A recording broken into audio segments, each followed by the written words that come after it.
Well, my experience of the history of Warkworth, 6 courts that the town council upped the rates, and it was too expensive with the number playing to finance the courts that they already held in Warkworth. They had 6 courts, and they then had to leave those. They were in the area where New World is now. Oh, okay. All that area was taken up with the Warkworth Tennis Club's premises. And were they asphalt courts back then? They were asphalt courts. Rates were so high on commercial land that we couldn't maintain. Well, I wasn't there then. Couldn't maintain 6 courts. So the council organised area on Shoesmith Domain at 10 shillings a year rates. Any idea what year that would be roughly? $1 a year rate. And do you know how long ago this was, approximately? It would have been after the war years. It would have been 1969, 1970 that the movement took place. New court was built on Shoesmith Domain, room for 3 courts, but took up 1 court, which is now the one nearest the club rooms on the higher level. Oh, okay, so that was the first one? That was the first one. There were only 6 of us tennis players in the club at that stage. The 6 of us were enough to get an inter-club team in the Rodney competition. 1 court wasn't sufficient, of course, as you can imagine. Yeah. So our committee, which consisted of everyone who knew what tennis meant, decided that we should look at building 3 courts. And there was a suggestion that perhaps we should have a squash court and a tennis court. Yeah. I had just come from Cambridge, and Cambridge was one of the first in New Zealand to get the squash going in there. And sort of based on those ideas, we followed ideas to deciding we would investigate the possibility of having squash and tennis. Wow. It would have been a lot of work to get a squash court built. And well, there was a lot of money. We thought one of our committee members contacted an architect in Auckland, and it was decided we would get basic drawings of how it might look. The answer came back that they drew a sketch for us of 4 squash courts. 4? Yes. And if I remember rightly, I'm pretty certain I'm correct, they would be costing us $28,000. Which then would have been a huge amount of money. It seemed huge, 28,000 now, if only we could have. Anyway, with that, we decided we needed 3 tennis courts and 1 squash court. So we decided on quite a neat little building. I haven't got a photo here of it. There are plenty of photos of I might be able to find that one photo I know I've got somewhere. So it cost us, I'm going from memory here, I think it was 70,000. I'm not certain on that, for 1 squash court and 3 tennis courts. Yeah. Oh, wow.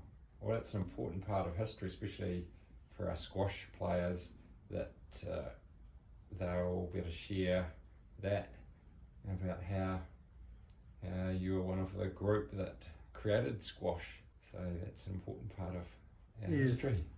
There were quite a number of had a go at squash, but it wasn't the same as tennis. if we had a squash court, it would be good. You could go and have a head of squash. It's good if it's raining to be able to play squash. That was one of the comments. People have talked about you've had a major influence on the club, and that's why we wanted to name a trophy after you, a tournament after you. And so what other things did you do at the club that... Well, I've been in every position. The last thing I achieved was filling the cash book from front to back, a new cash book, and I had sole work in that cash book. That was before computers. I did it all by pen and pencil. Yeah. I hope that cash book's been saved. I'd love to see that. Yeah. The hours and hours of work is something that needs to be measured. It was incredible. The 3 courts at the bottom level, we owe Bruce Corey a vote of thanks there, because we'd have never been able to finance it if it wasn't for Bruce. He gave us a $60,000 loan. Wow. Free of interest, and pay back when we are ready. Wow. Was he a club member? He was a club member, and of course he was made honorary life member. That was in 1970. I think it was something like 11th of September 1970 that it was officially opened by the town councillor. You'd call him the Mayor of Warkworth in those days. Great. Excellent. And what age are you now? Coming up 91. Oh, wow. 91. That's a good age. Yes, I wish I was still swinging my golf club though. And well, we only had the 3 courts for 20 years or so. You only had 3 courts. From 70 to, I guess, about 1990, I'm guessing, approximately.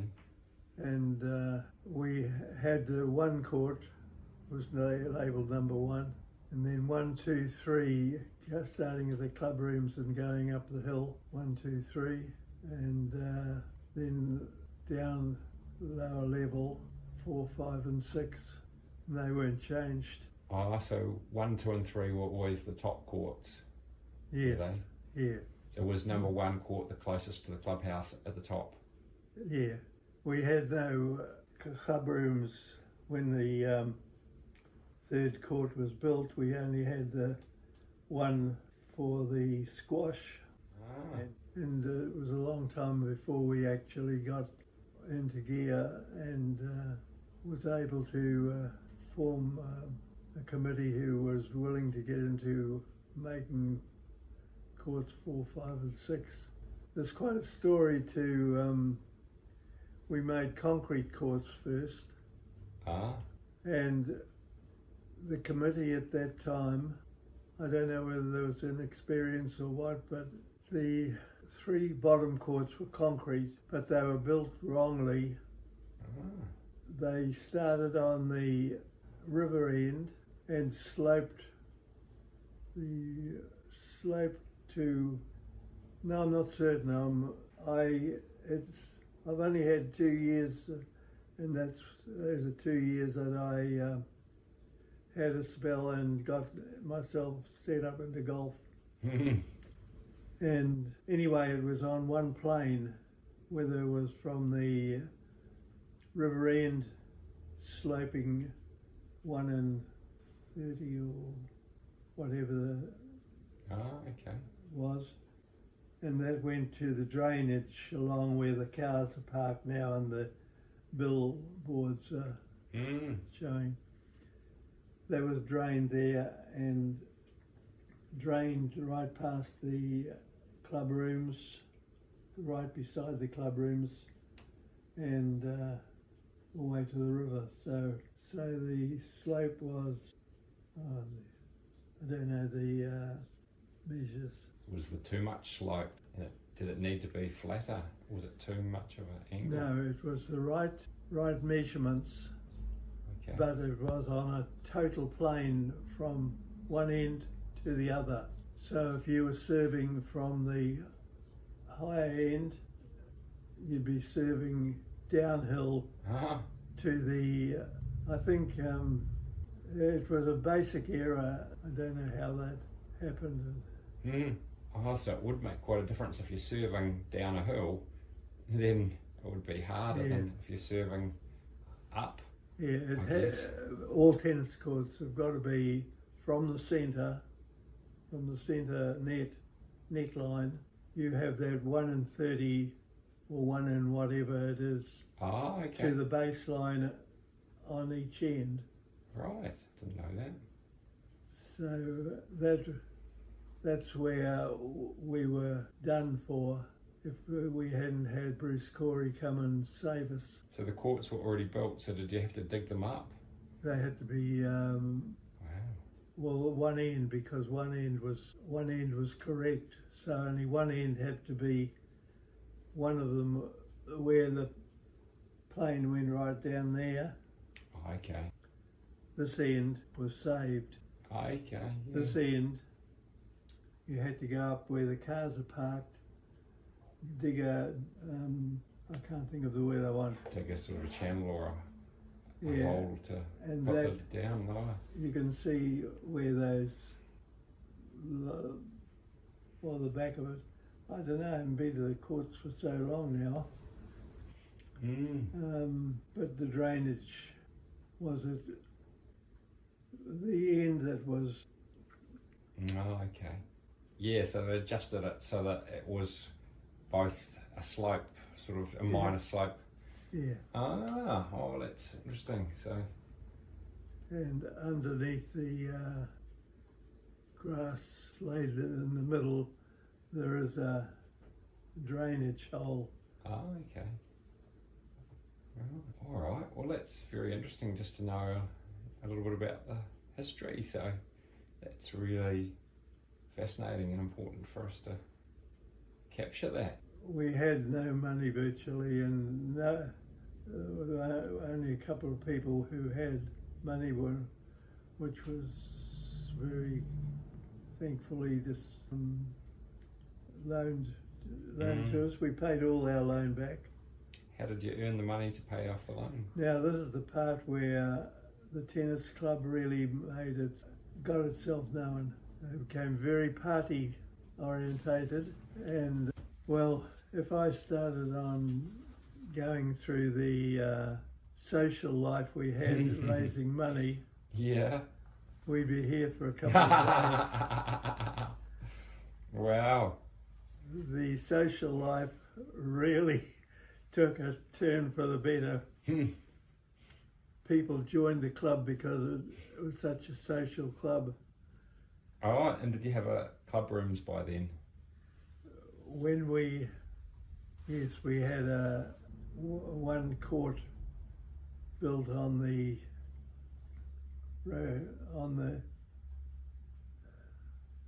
top side. First of all, we had stairs going up to the top. On the outside, they were concrete steps. Oh, yeah. Then those were the club rooms, the new club rooms that went along with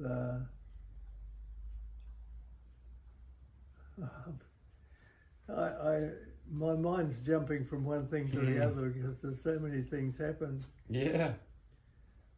Oh, it's fascinating to capture some of the history.